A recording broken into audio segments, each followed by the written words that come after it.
What if I told you that the scariest thing about Jaws isn't the shark, but something you never even saw?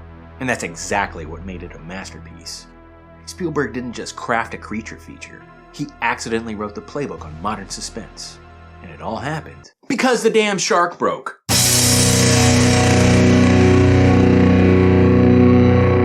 Hello and welcome, I am Angelo, and today we're diving headfirst into the murky waters of Jaws. The film that basically invented the summer blockbuster, made an entire generation terrified to go in the water, and gave us the most ominous two-note soundtrack in movie history. But here's the thing, Jaws isn't really about a shark. Yeah, that's the headline, but under the surface, it's a surgical lesson in suspense, structure, and how to weaponize the audience's imagination. It's a character drama dressed up as a monster movie, and the scariest part, as a storyteller, the best parts were born out of chaos. So, needless to say, before we go any further, spoiler alert, we're talking Jaws front to back, teeth to tail, and yes, that includes that scene. You know the one.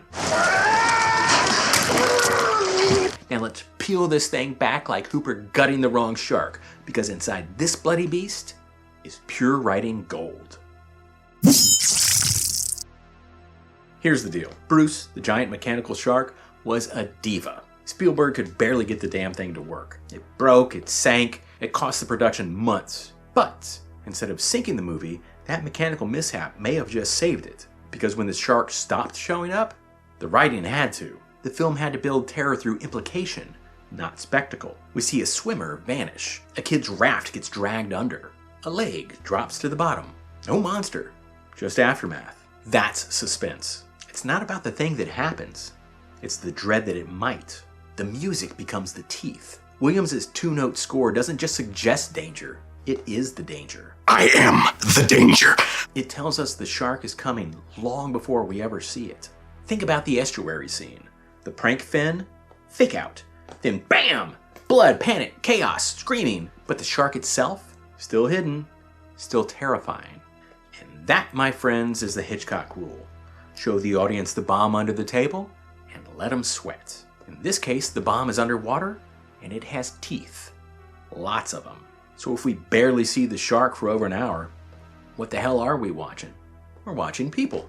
This is where the genius of Jaws really shines. The shark is the catalyst, but the real story is about the men, specifically these three.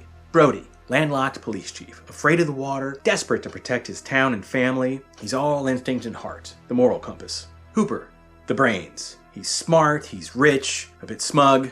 He brings tech, science, and stats to a world that runs on gut instinct. Quint, the wild card.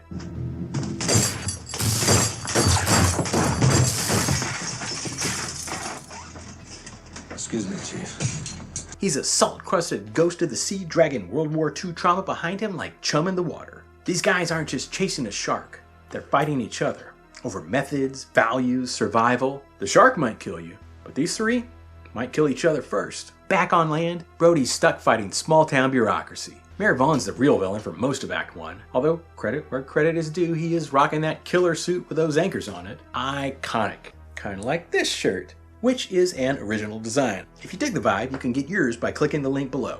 It helps support the channel and lets the world know that you prefer your horror with more grit and fewer pixels. Once they set out on the Orca, the whole movie shifts gears. It becomes a floating play. Tight space, clashing egos. The shark barely appears, and it doesn't have to. The real tension is watching these three break each other down and slowly build each other back up. The scar comparing scene, the USS Indianapolis monologue. Absolute masterclass. You're watching them become more human and setting up just how much they'll have to sacrifice to survive. Their conflict pulls us in, but what if the real killer is how the whole damn thing was built? Now let's talk structure, because this screenplay is built like a brick shithouse. Everything is set up and payoff. Nothing is wasted. Hooper's air tank? A throwaway detail. Until it explodes in the shark's face. Brody's fear of water? Just a quirk. Until he's alone on a sinking boat fighting a 5-ton beast. And Quint making fun of Hooper's toys? They're just toys. Until they're the only things that actually work. This isn't just clever, it's clinical. And remember, they were rewriting the script on set.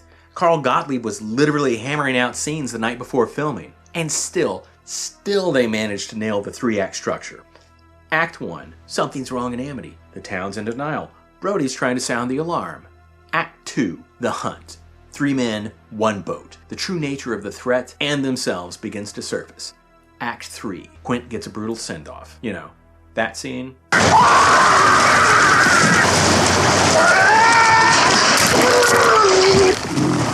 The orca's in pieces, and Brody, terrified of the ocean, has to face the beast alone. The beauty of it is, even without the shark, this movie works. And with it, instant classic.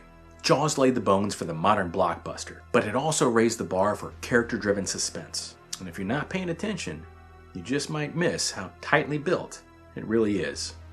There are scores of movies that have come out since and tried to cash in on Jaws' legacy, and some have actually done a pretty decent job.